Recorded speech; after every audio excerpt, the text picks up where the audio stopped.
All right, what is going on, you guys? Are you surprised? On the way to the gym. Got ourselves a arm day. Yeah, arm day today. It's either arms or shoulders, and my back is a little sore from yesterday's training session. What's wrong with me? Session? Yeah, all of a sudden I developed a lisp. Not hating on people who have lisps, just so happens one of the best bodybuilders of all time has a pretty strong lisp. But that back session yesterday has my back tight still, and it's not ideal to train shoulders, especially when it comes to overhead press, if you have a tight chest or back. I talk about it every shoulder day. So we're going to do arms instead, biceps and triceps. Easy day, easiest day of the week. Lots of superset action going on, low rest periods. So that should be a grand old time. Looking forward to that. Finished editing the last session we did back day in the new gym with some of the new technological enhancements, camera, filters, all the stuff, lenses, and it looks good, man. It looks good. Very cinematic, super clean footage. Didn't even need to use a post editing filter. Pretty much all content you see, not even just gym footage, but anything on social media, people are filming it and then take it out of their camera or off of their phone or wherever, and then they apply a filter over it. And applying a filter is different than color grading. Color grading is going in and individually adjusting many different parameters, the gamma, the saturation, the contrast, the shadows, the highlights. That's like real color grading. Just dropping a filter on it and then deciding if you want the filter 1 through 100%, that's entirely different. And it's not to say I don't and haven't used those filters too. Most people do. But if you get your color grading on point, you can actually really almost create your own filter where it looks like there has been a filter applied to it, but you did this by manual adjustments. And in this case, we even have a real physical filter on the camera itself called black mist, which sounds like there's going to be a black mist all over the screen. That's not what it does. But what it does is it basically creates a haze, not necessarily perceptible. It's not like it looks like there's like smoke and mist or haze all over the screen, but it softens not even the entire picture, but mainly the skin of the individual and of the background, to where things aren't quite just as 4K crisp and digital and clinical as footage coming straight out of your camera. Like when you watch a Hollywood film, you'll see this. Like, yeah, they're very sharp and clear, but there's still like a nice softness to it. If you've ever filmed something in 4K, even on your phone, you know that it's like, man, like, is my skin that bad? Like, is it really that? I don't know. Like seeing down, like you don't want to see down to the pores of somebody's skin. So it's kind of one of the drawbacks of this modern age of being able to film on such high quality, relatively inexpensive equipment and get such high definition footage, ultra definition footage. Well, suddenly things start to look a little too sharp. And so you want to bring that down a little bit. Filters are a way to do that, whether it's digitally or physically. So, anyway, got some vlogging ideas to chat through while we're on our way to the gym. And then I'll decide if I want to do in-person narration of our arm day or add that in post. It is more work to add it in post, but if you record it in the gym, there's all the ambient noise. I mean, there's the music they're playing in the gym, there's steel clanking around, and sometimes like that's a cool vibe to hear in the background, but it's not necessarily the best for casual conversation and teaching form tips and all that kind of stuff. So I recorded voiceover narration of the back day this morning, and that's just an extra 20-30 minutes of work you have to do. So I don't know what we're going to do yet. Kind of just comes down to the vibe that we're feeling. It also makes it difficult to just enjoy some good music if you're also having to articulate everything that you're doing. I love you guys. I need to break these things down for you, but I like to listen to music while I lift too. I know you enjoy that, and I highly recommend that. But anyway, the process is what we're going to talk about today. Maybe better titled The Journey. Got my pre-workout here, and I'm not referring to the journey to the gym, this little 10-minute chat we're going to have. I am referring to the lifelong, at a minimum, multiple years long journey that you are going on to reach your best physical potential and mental potential, because a healthy body is a healthy mind. I talk about it all the time. I write about it in my book, Ascension, Achieving Physical, Spiritual, and Mental Mastery, that unlocking my physical health was the gateway to me tapping into good physical, was the gateway for me tapping into becoming a healthy psychologically and spiritually person as well. The physical health actually came first in my case. And then I saw, if I'm just disciplined and I become comfortable and serene with the concept of delayed gratification and discipline over motivation, then, and if I apply these things in the other facets of my life, my relationships, my career, my walk with God, all of these things, it will enrich all of those other areas. That was the formula, and I discovered that formula through the fitness lifestyle. But the journey of becoming physically healthy doesn't happen overnight, obviously. And I think when people get started, there is a false perception that the destination is what is going to make them happy.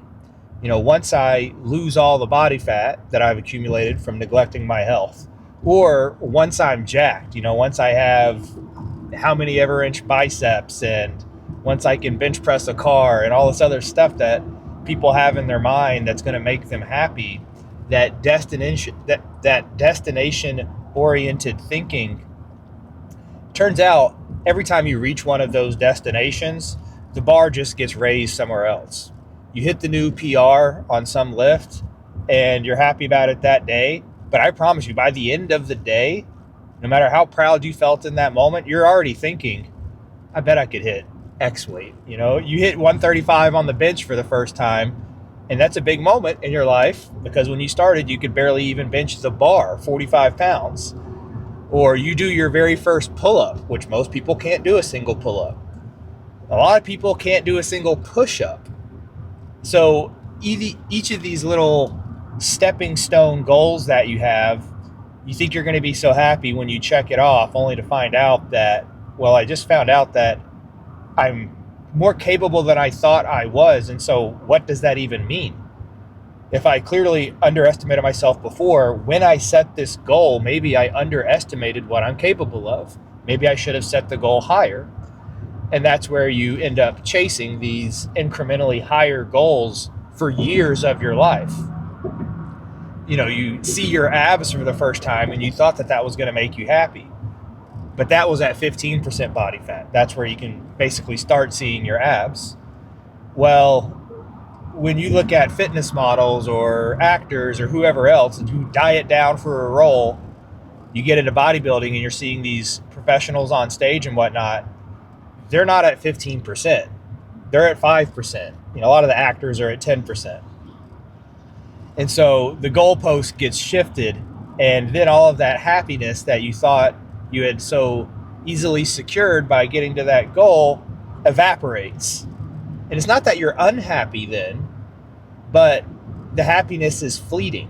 And so shifting your mindset toward, it's not the destination that I am going to say is going to make me happy. I am going to enjoy the process of getting to that destination and seeing progress every single day. That's what makes me happy.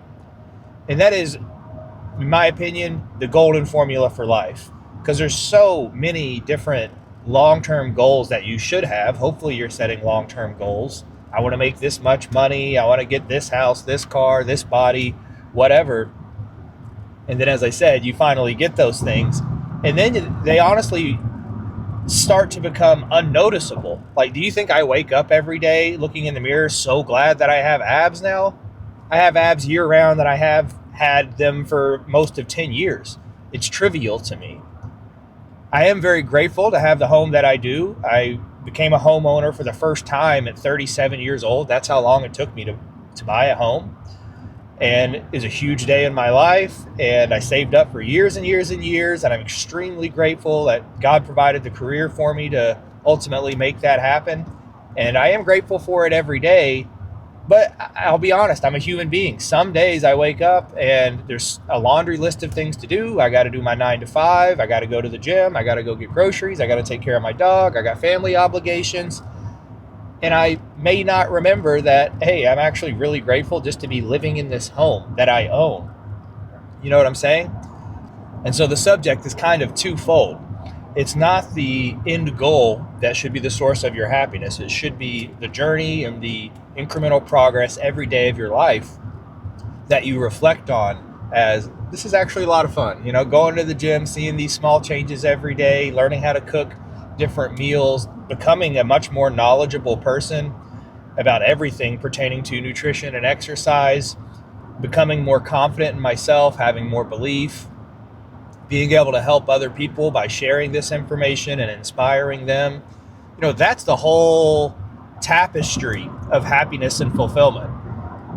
The ego and the pride of seeing some aesthetic beast in the mirror, yeah, it's fun, but that's not really where the happiness is. But another huge source of fulfillment, maybe you would call it happiness, that you get out of the lifting that is not the destination, it's just the daily grind, is when you stop thinking of it as a daily grind and think of it as something that you are in control of. You have more power than anybody else in the world to determine how this goes, if it's successful or not.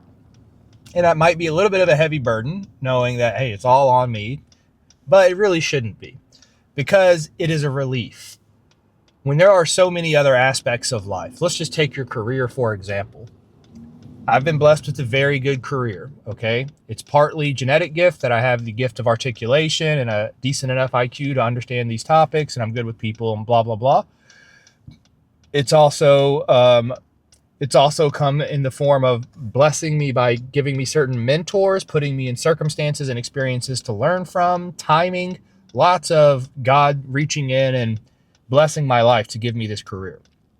But having said that, I've gone through 7 job changes in 10 years. I've always landed on my feet. God has always provided. But that doesn't mean there haven't been interruptions in that path where I land a contract, they tell me the contract is good for a year, and then the budget for that department in the company gets yanked by, the board of directors, or the economy goes bad, like during COVID. And sorry, we just don't have the budget. So we got to lay you off. And so if you were thinking when you got that job, I'll be happy when I have this amount of money coming in per month. I definitely just took the wrong turn. Son of a gun. Oh boy. I don't even know where I am in my home city. Let's map this real quick. 3 minutes. I'm 3 minutes from the gym, but I definitely made a wrong turn. We got some biker here. I got to be careful not to run him over. Share the road. All right, so I got to come up here and then turn left. Jeez Louise, man. Too much multitasking. And so if you were thinking in terms of your career, I'll be happy when I land a job that pays $100,000, $150,000, $200,000 a year. That will then afford me the house that I want, the car that I want, the financial stability and peace of mind that I need. I'll be happy when I have all of those things. Well, then what are you going to do when the economy goes bad and you get laid off, or the contract ends, or for whatever reason, the whole company goes under? If your happiness is derived from career stability or the home or the car or other material things, then poof, there goes your happiness. You can't control some of those factors. And so what I found in my life through the fitness lifestyle was that this is something. It's cheap enough. You can get yourself a $10 or $15 a month Planet Fitness membership, okay? It's cheap enough to where I always have access to something that I am in complete control of, where I get to determine what level of success there is in my life. The same is true with dieting, okay? You can diet on a budget. You don't need $500 or more or whatever to find the protein requirements that you need and the calorie requirements. You are in full control of your diet, and you are in full control of your lifting routine. So those things making you happy, the things that you can actually directly control and have full autonomy over, if you place your happiness in those things, that's a much more stable foundation for an ongoing sense of serenity in your life, especially when other things go wrong. You know, when the career takes a turn, or a relationship goes bad, or you're sick, or whatever else happens, there's still this thing in your life that you have complete control over. You have 24/7 access to it. You can go and relieve stress at any point in the day.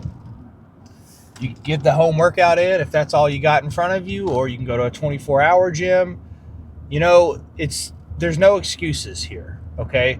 There really is no excuse for failure in this aspect of your life, the dieting and lifting. There is an excuse for disappointments, interruptions, sudden changes in other parts of your life, your personal relationship and your career, those things that involve other people. But the beautiful thing about bodybuilding is that it's all you. It's not a team sport. And so directly, whatever you put in is directly what you are going to get out. And I got to say, man, it has just always been that calm in a very tumultuous world, especially as I got into politics and being an evangelist for the Christian faith. It's tough out there, man. These worlds collided in my case. Bro, the camera mount is killing me. All right. You know, the worlds colliding of my political activism and religious work with my career happened last year in August. I got fired from my job due to the work that I do on my Beholden to Truth platform. What would have happened to me internally, psychologically, if all of my happiness and sense of pride was tied up in the amount of money dropping in my bank account every month? It would have been a pretty bad bout in my life. That chapter of unemployment that is now drug on for 6 months, I could have been depressed. I could have been self-loathing. I could have been angry at the world. Many people are when they get laid off, when they thought they finally had everything sorted. I mean, in my case, I was set up for retirement. In 5 years, I would have retired as a millionaire. Done. Easy. That's how cozy my last job was. And I loved the job, and I loved everybody I worked for. And if it was up to me, I'd still be working there. But it wasn't up to me. And that's kind of the point that I'm making, is that other people are going to come in with the fucking bulldozer and a wrecking ball and interrupt your life. And if your happiness is tied to dependencies of other people, then your happiness is then dependent on other people. You can't have that is not a sustainable framework for your life, for your psychology, for your mental health. Nobody else has an obligation to keep you mentally healthy. Nobody else even has the tools or the capability to keep you happy, because all of that comes from within. And I know that sounds cheesy, sounds very armchair psychologist, but some principles apply universally to all humankind. And one of them is happiness comes from within. It's why you see people who are multimillionaires who are bitter and jaded and just have terrible personalities. It's because the money didn't make them happy. The fame didn't make them happy. If anything, oftentimes it made them worse. Same thing with kids born with the silver spoon in their mouth. You know, they inherit a whole bunch of generational wealth. They never have to work for it. When I first started talking about how a lot of your happiness and fulfillment is going to come from the grind of earning your successes. That's why these trust fund babies and children of celebrities live these awful, debaucherous, drug-ridden, chaotic lifestyles, is because they didn't have to earn it. They didn't have to go out and find a way in life to feed themselves, home themselves, clothe themselves. forge a career for themselves. You know, daddy was a rich director, and so he set them up with the talent agency, and somebody gave them their first gig, and they've never known what it's like to be a complete nobody who have to make a name for themselves.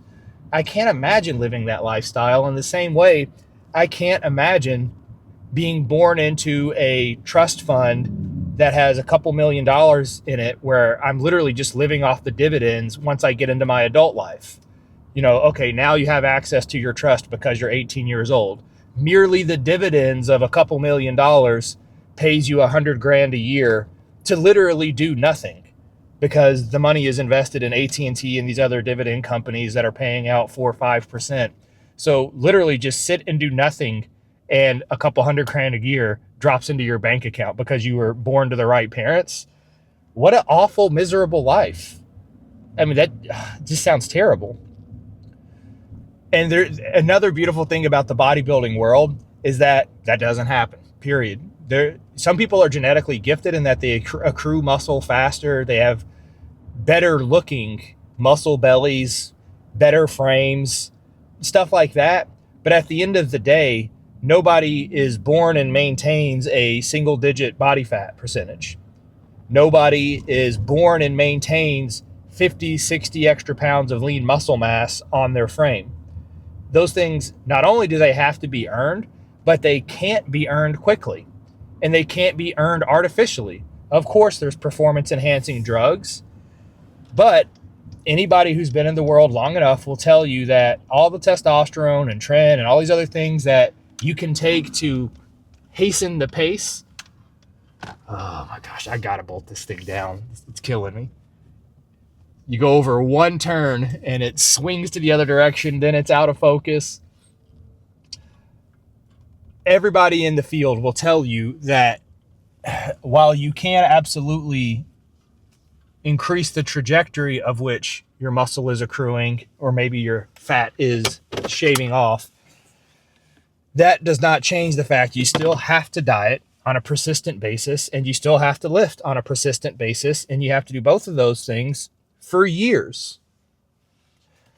And so there is no silver spoon in the fitness lifestyle, the bodybuilding world. And that's one of the reasons why so many people fall in love with it, because it doesn't matter who your parents are. Genes do play a part, but maybe 10% or less. It really comes down to who is willing to work the hardest, who is willing to push through the most discomfort, who is willing to push away the temptations of sloth and gluttony, the party lifestyle. I mean, even basic things like sleep, while to the average population, they might neglect those things in favor of leisure, you know, Netflix binges late at night, whatever they're doing, video games. That becomes a non-option for you if you're serious about achieving a 1% or less physique. Those other options just get elbowed out of your life. The gluttonous eating, the slovenly lifestyle, the waste of leisure time. You get dialed in, you see the results, and then you realize, if I undial myself, then I lose the results that I earned, and I'll stop making good results.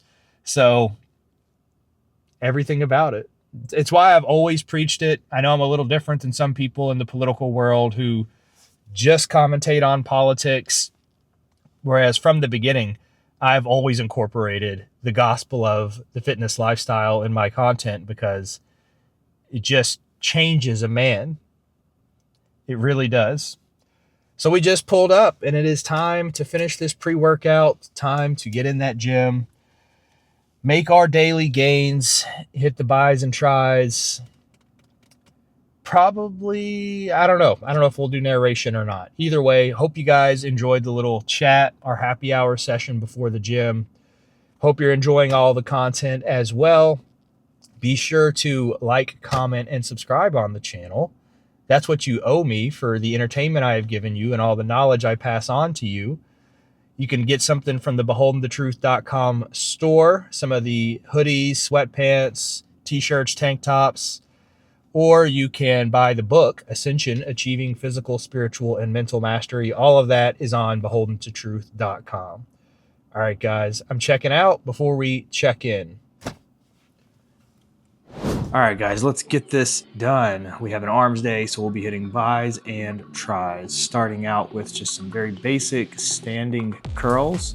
One thing that I always point out on arm day is that your torso, whether you're sitting or standing, should be completely locked down like a statue, meaning you should not be swaying front to back or side to side with your movements. These are just 100% basic classic curls with the supinated grip where your palms are facing upward, you're twisting your pinkies in, coming up to the elbow, and then slow and controlled back down. One of the other things I point out every arm day is that it's one of the fastest days of the week because every movement can be superset. When you're doing bis and tris, they're antagonist muscle groups, meaning when you're using one, you're not using the other. So after you do your bicep set, you can immediately superset that without a rest period with your tricep set. So I went straight from those dumbbell curls to this easy bar overhead tricep extension, keeping those elbows up nice and high around the ears and focusing on squeezing the tricep as you move the easy bar up to the ceiling. And I think later on, we're actually going to do these with the dumbbell as well. So you can do them single arm or double arm with a bar or with dumbbells. I enjoyed that easy bar so much that I went and grabbed it again for the next set of bicep curls. One of the advantages of this easy bar curl, easy bar is the ones that have the kind of curls in them, kind of a wavy bar rather than a straight bar. Those waves in the middle allow you to get a little bit more of a comfortable grip on your wrists. So if you find your wrists in pain or that you lack the wrist mobility of a straight bar, that's what these easy bars are created for. And then now that we have a few sets under our belt, it is time to lose the pump cover. As always, I tell you guys, you go into the gym with your hoodie on, your long sleeve shirt on, whatever it is. Do not reveal your power level until after you have at least somewhat of a pump, after you have the veins popping. So then we can move back into our supersets, another set of bicep curls. This time went back to the dumbbells. And you don't necessarily have to do all 4 dumbbell sets and then all 4 curl bar sets or all of your single arm sets and then all of your double arm sets. You can mix it up. It's not that big of a deal. The main thing is the volume that you're trying to achieve. Quick sip of our branched chain amino acids, and then straight into the next set of tricep movements. So here I switched to the single arm style of the overhead tricep extension. Now the advantage of doing these single arm is that you can use your free arm to reach over and touch the tricep as it's being activated. So you can feel it tense up, get filled with blood, establish that mind muscle connection. And I think honestly, they look a little more aesthetic too. I'm staring myself down in the mirror also, not just for the sake of admiring the pump, but making sure I'm living up to the form that I am always preaching to you guys. As I said, completely locked down torso. You'll notice that as I'm extending the arm upward, my whole body isn't leaning forward. I'm not using momentum to get that dumbbell up over my head. I am making sure that my lats stay down and engaged, and I'm making sure that my lower back is staying tight and that my whole body is staying perpendicular to the floor. There's no angle changing as I'm doing each of these sets. Hitting a quick front double bicep here to see how the pump is coming along, a little bit of impromptu posing. You know, being an old school kind of guy when it comes to the attire at the gym, I've always been a fan of just the 100% cotton, the old school elastic waistband sweatpants, the Hanes A shirt, AKA wife beater. You know, like I don't really like those mixed fabric, athleisure, suction cupped on Under Armour. You know, I'm not trying to compromise brand affiliate and relationship stuff, but like that kind of apparel just isn't me. You know, like I'm a grown man. I'm not like a 19-year-old fitness influencer who's trying to get sponsored by insert fitness brand. Hey, just get the 12-pack of white Fruit of the Loom or Hanes tank tops, and that is just classic aesthetics. Over the years, I've been stopped a number of times wearing an outfit like this at a Walmart or the mall or wherever else, and people will say, has anybody ever told you you look like Hugh Jackman or Wolverine? And it's because of that simple aesthetic of a very basic tank top. Yeah, the hair, the beard, maybe a little bit of facial similarity, but keeping it simple, you know, stick with what has always worked. Men who are muscular have always looked good in a classic undershirt. You don't have to go and buy the 20% polyester, 20% nylon, super duper tight Under Armour shirt, all right? And I'm not trying to shit on Under Armour specifically, but they're kind of the ones, they're the culprit who popularized that whole look, and it's never been something that I liked. I mean, I think of like Rocky Balboa style training, you know, those gray sweatpants that have the drawstring in the front. Like, those are my favorite kind of pants to wear. I'm not a big fan of quote unquote joggers. Never been a big fan of those. I like the classic sweats, which are actually kind of hard to find nowadays. So another swig of our branched chain amino acids, keeping ourselves hydrated before we move back into our supersets here. And guys, there's not much to narrate on for arm day. Curls are curls. Tricep extensions are tricep extensions. Whether they're with dumbbells, whether they're with cables, whether they're with straight bars, curl bars. I mean, the wrist position, whether they're supinated, you can see here I'm alternating it a little bit by switching to hammer curls. So rather than a supinated grip, my palms are up and down like you're holding a hammer, and I'm doing them alternated single arm. One of the reasons why I really like doing these overhead extensions single arm is you're seeing the camera aimed at the mirror, right? So this is not me in front of the camera, this is me in front of the mirror, the camera recording the mirror. Look at the statuesque pose here.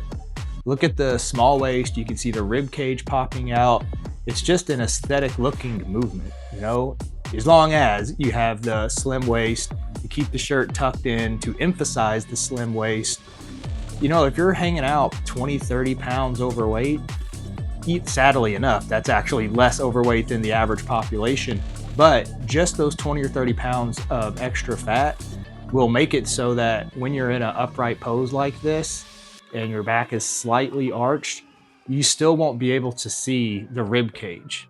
And look, these are very, very small details, but this is a channel about classic aestheticism.